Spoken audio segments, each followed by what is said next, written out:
Not me. I mean, Michael is a real victim here. The casting for the 1982 TV series Newhart was a careful process. Bob Newhart, already a well-known comedian, was the first to be cast as the lead character, Dick Loudon. The producers wanted actors who could bring warmth and humor to the show.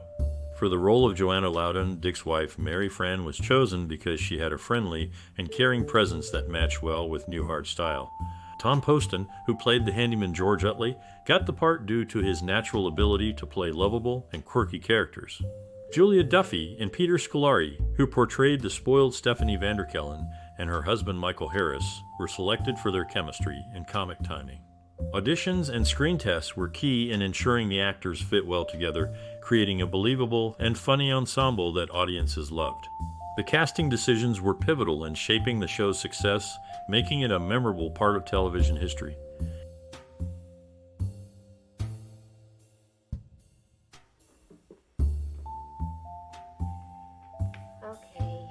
The director of the 1982 TV series, Newhart, brought the story to life by creating a warm and inviting world where humor came from everyday situations. They drew inspiration from classic American sitcoms and the unique charm of New England settings. The director's style was to let the comedic moments arise naturally from the characters' interactions, avoiding forced jokes. They worked closely with the cast to develop a genuine chemistry that viewers could relate to and enjoy. The crew was encouraged to contribute ideas, fostering a collaborative environment where everyone's input was valued. This approach helped make the show relatable and kept it fresh throughout its run. We have nothing more to say to each other, Edward. Kathy, please. I'm sorry. Welcome to a journey back to the charming and humorous world of the 1982 television series Newhart. This show takes us to a small town in Vermont where Dick Loudon and his wife Joanna decide to run a historic inn. But running an inn isn't as easy as it seems, especially with the quirky local residents making every day an adventure. From the laid-back handyman George to the oddball brothers Larry, Darryl, and Darryl, there's never a dull moment. As we dive into the series, we'll discover many funny, shocking, and even sad facts that make Newhart a memorable experience. For instance, did you know that the series finale is considered one of the most surprising twists in television history? It's a moment that left viewers both laughing and stunned. While I don't have personal experiences, many fans have shared how Newhart's unique humor and heartwarming moments have brightened their days and brought families together for a good laugh. It's a show that proves comedy can be simple yet brilliant, leaving a lasting smile on your face. Now, we'd love to hear from you. What's your most cherished memory or personal experience related to Newhart? Your stories and memories are precious to us, so please share them in the comments below. Let's keep the spirit of this beloved series alive by sharing the joy it has brought into our lives. I don't do it. You're just going to go with the Queen of England. The 1982 TV series Newhart had a unique set design that resembled a small town inn, which was actually a built set in a studio. The show was filmed in front of a live audience, adding to the challenge of creating a believable environment. They used a multi-camera setup, which was innovative at the time, allowing for different angles and shots without moving the set pieces. Filming in a studio also meant controlling lighting and sound, which was crucial for the live audience experience. The production team worked hard to manage these elements, ensuring that each scene felt cozy and inviting, just like the small Vermont town it represented. The show's success was partly due to the effective use of these techniques, making the audience feel like they were part of the charming community. Oh, Dick! Glad you're here. I was worried you'd be out scaring people straight. Newhart is a show that stands out for its humor, particularly the dry wit of Bob Newhart. The series featured a variety of characters that brought life to the quaint setting. Notably, Kirk Devane's antics, such as his over-the-top commercial, were a highlight for many viewers. The show cleverly parodied popular culture, like the memorable episode where Dick Loudon, attending a Boston Celtics game, finds himself in a humorous predicament reminiscent of a well-known commercial. The series finale is often remembered for its unexpected twist, leaving a lasting impression on the audience. The characters of Larry, Darryl, and Darryl, initially intended for a brief appearance, became fan favorites, securing their place in the show thanks to the enthusiastic response from the live audience. Their simple yet iconic introduction became a signature moment that resonated with viewers. Overall, Newhart provided a unique blend of comedy and character-driven stories that made it a memorable part of television history. Store your tapes an adequate distance from your speaker magnets, or... The music for the television series Newhart was crafted to fit the show's setting and stories. The score, created by Henry Mancini, aimed to support the lighthearted and humorous nature of the show. It used a variety of instruments to match the rural Vermont inn's atmosphere. The main theme song, with its memorable and cheerful tune, set the tone for the episodes, inviting viewers into the quaint world of the inn's owner, Dick Loudon. The musicians and composers worked closely with the show's producers to ensure the music reflected the show's spirit, enhancing the viewing experience without overpowering the dialogue and action. The soundtrack became a key part of Newhart's charm, helping to establish its place as a beloved sitcom from the 1980s.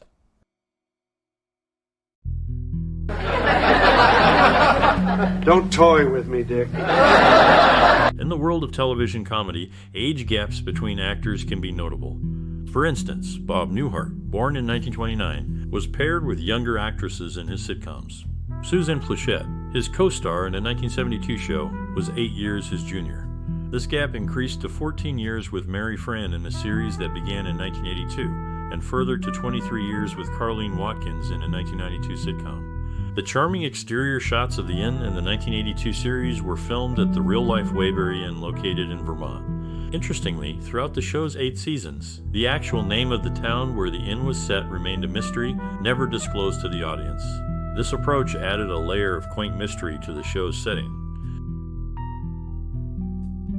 And I think I'm going to throw up. The 1982 TV series Newhart is known for its clever humor and memorable scenes. One standout scene is the opening of Bob Newhart's Inn, which showcases his dry wit and timing. The direction focuses on Newhart's reactions, creating laughs without needing many words. The performance by the cast feels natural and adds to the comedy. The cinematography is simple, keeping the audience's attention on the actors. This scene sets the tone for the show and makes viewers feel like they are part of the inn's quirky community. The filmmakers and actors have shared that they aimed for a warm, inviting atmosphere where the humor comes from everyday situations. They wanted the audience to see the characters as friends. This approach helped make Newhart a place people looked forward to visiting every week. The show's success lies in its ability to make viewers laugh and feel at home with the characters. Found my yearbook. Oh, good. Maybe it'll help keep my mind. In the world of television, casting decisions can greatly influence a show's direction. For the role of George Utley, Jerry Van Dyke was initially considered but did not secure the part. Meanwhile, Bob Newhart, aiming to protect the series finale's twist, spread a decoy story about the ending where his character, after an accident, would find himself in a celestial setting, potentially meeting a divine figure portrayed by a notable actor like George Burns or George C. Scott. Additionally, Julia Duffy, one of the show's main actors, was absent for 3 episodes due to her pregnancy, which was a significant moment during the show's run.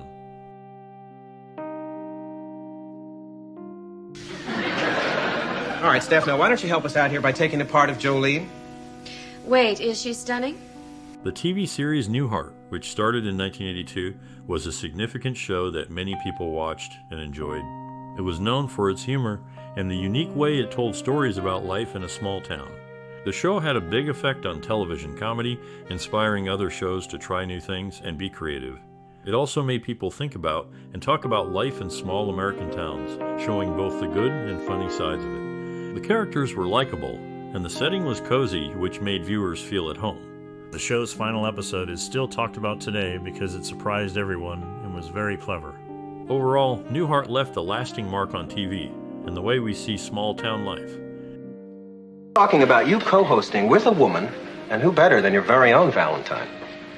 Julia Duffy, an actress from the show, looks up to Bob Newhart as her main source of comic inspiration. The show's influence extended beyond its own storyline, with characters and books from the show making appearances in another series called Coach. Bob Newhart not only led the cast, but also has a family deeply rooted in the entertainment industry, being a father to 4 and an uncle to comedian Paul Bertin. This crossover and personal life detail highlight the show's lasting presence and the connections it built within the television world. When I proposed to Diane, I didn't even know you. Besides, I don't think she was really... The television series Newhart, which started in 1982, was well received by both critics and viewers. It was praised for its humor and the performance of the lead actor, Bob Newhart. The show was nominated for several awards, including Primetime Emmy Awards for Outstanding Comedy Series and Outstanding Lead Actor in a Comedy Series. It won a Peabody Award for Excellence in Television Broadcasting.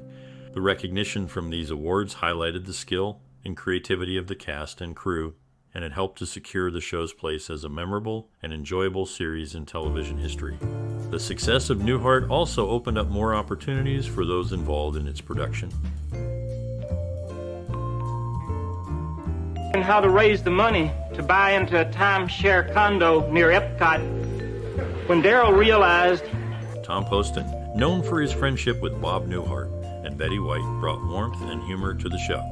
Julia Duffy joined the cast in the second season, earning acclaim and 7 Emmy nominations for her role as a supporting actress, though she did not secure a win.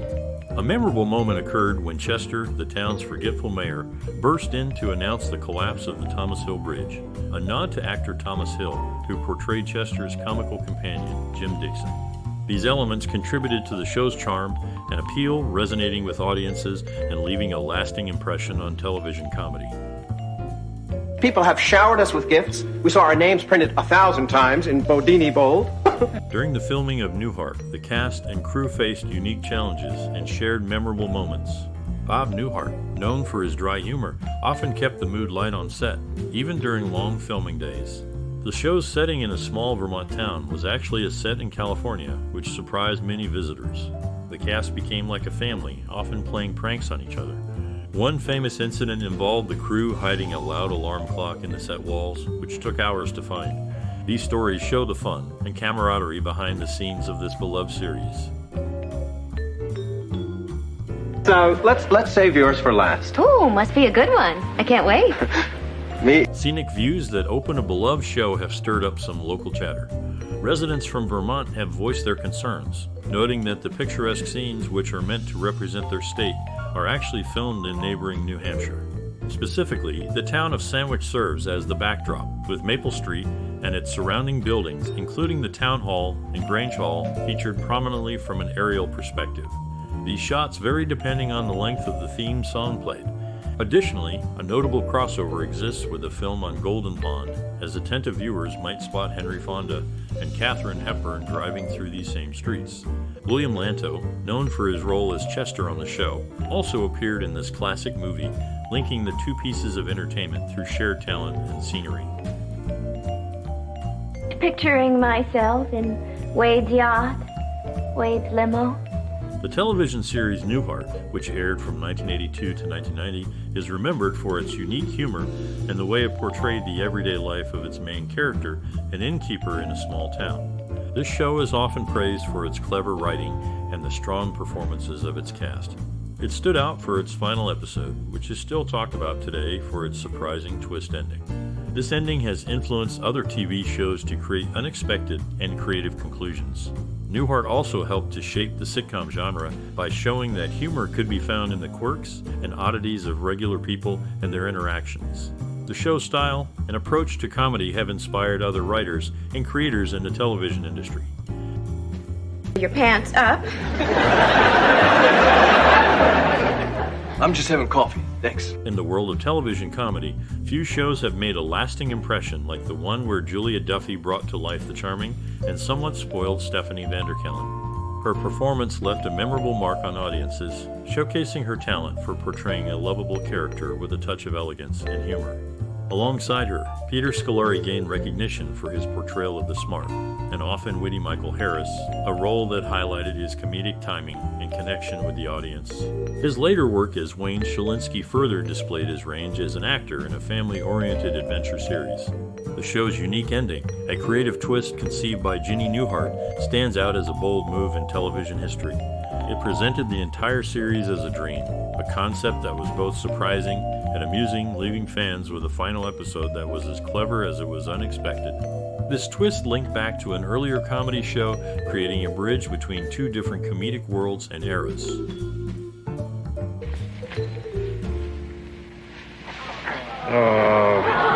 In her dedication to authenticity, Mary Frann personally visited inns across Vermont to gather insights for her role. Her commitment extended to the set design, where she introduced Falsgraf dishes, which became a staple at the fictional Stratford Inn. The show had a unique signature, ending each episode with the sound of a kitten's meow, a personal touch from Bob Newhart himself.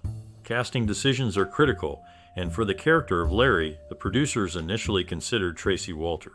However, after auditions, it was William Sanderson who secured the role, bringing his own interpretation to the beloved character. Well, not officially. Dick, we always get there. In the world of television comedy, the lead actor's vision can shape the show's direction. This was evident when Bob Newhart, known for his dry wit, made it clear he did not want his character to have children. His stance was to avoid the common sitcom trope, where the father figure is humorously inept. This decision influenced the storylines of his shows, ensuring the humor stemmed from the character's interactions with adults rather than family dynamics. During the show's run, Julia Duffy, one of the cast members, experienced pregnancy.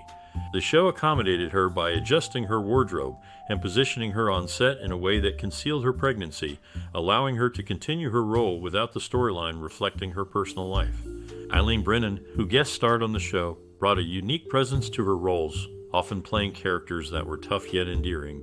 Her portrayal of such characters won her critical acclaim, including an Emmy Award, and she was recognized multiple times for her talent in various television appearances. Her ability to infuse humor into the challenges faced by her characters made her a memorable part of the series she was in.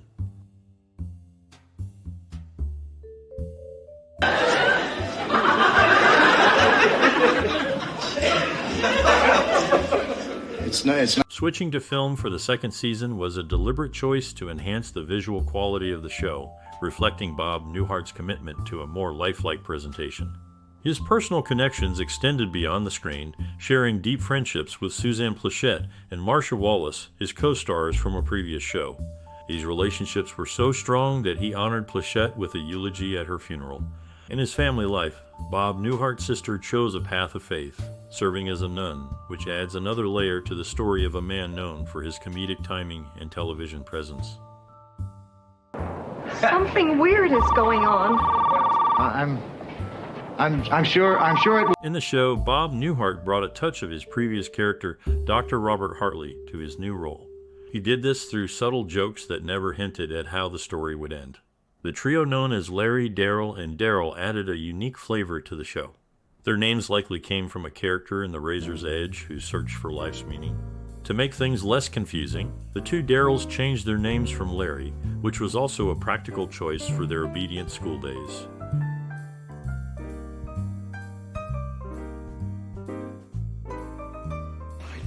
I don't think so, Joanna. I just ran over the great white... In the world of television, friendships can extend beyond the screen.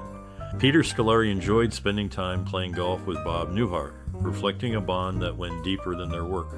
Behind the scenes, the character Kirk Devane was a topic of concern for the network due to his dishonest nature. To address this, the creators introduced Cindy, his girlfriend, to make him more likable. Despite this effort, pressure from the network persisted, and with the arrival of Michael Harris, played by Peter Scolari, who quickly became a favorite, the decision was made to remove Kirk Devane from the show. Bob Newhart, known for his unique humor, chose to go by his middle name from a young age, setting the stage for the name that would become known in comedy and television. Oh, you! And she's not going in the book. That's the dumbest thing you've said tonight. In a unique gathering of talent, the cast from two of Bob Newhart's shows came together for an episode of George and Leo in 1997. Marcia Wallace, Bill Daly, Tom Poston, William Sanderson, Julia Duffy, and Peter Scolari all shared the screen once more. The series itself saw a change in production methods after its first season, transitioning from videotape to film. Additionally, it marked the beginning of Jane Milmore's career as a writer, showcasing her ability to craft engaging stories for television.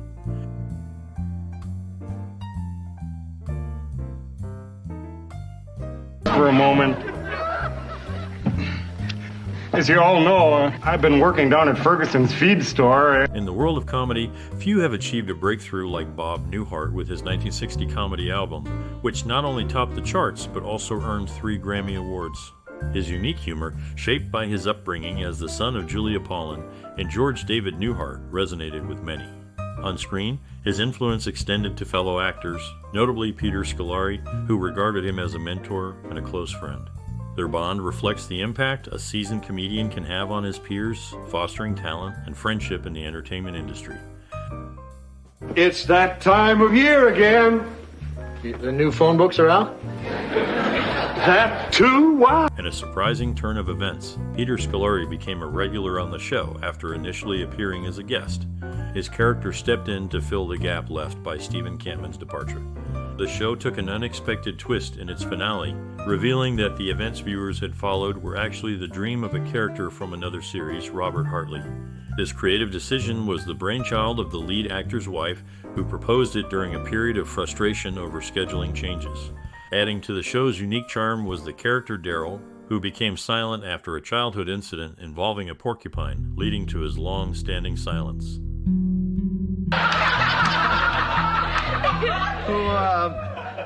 Who were you talking about? Bob Newhart, a comedian known for his clean humor, starred in several shows that carried his name, a unique aspect of his career. His comedy was so effective that he could make people laugh without using harsh words, only coming close in a routine about a driving instructor. And the show set in a small town, and 3 characters named Larry, Darryl, and Darryl were initially meant to appear just once. However, they were so well received by the audience that they became a regular part of the series, adding to the charm and humor of the show's community.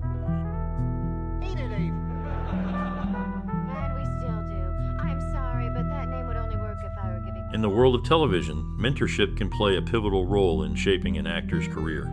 Julia Duffy is one such actor who found guidance and inspiration from Bob Newhart, leading her to success on screen. Their professional relationship was strong enough that Duffy later revisited her on-screen dynamic with Peter Scolari, another actor who looked up to Newhart as a mentor in a different show years later. This continuity not only reflects the lasting influence of a mentor, but also the enduring chemistry between co-stars that can transcend a single television series. Let's lay some ground rules.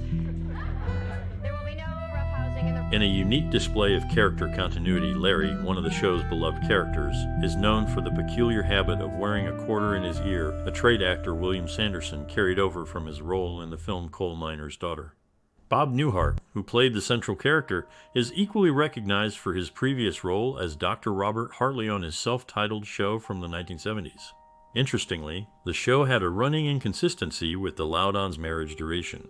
Initially, they were married for 16 years, but this number fluctuated in later episodes, dropping to 12 years and then settling at 15 years when they decided to renew their vows.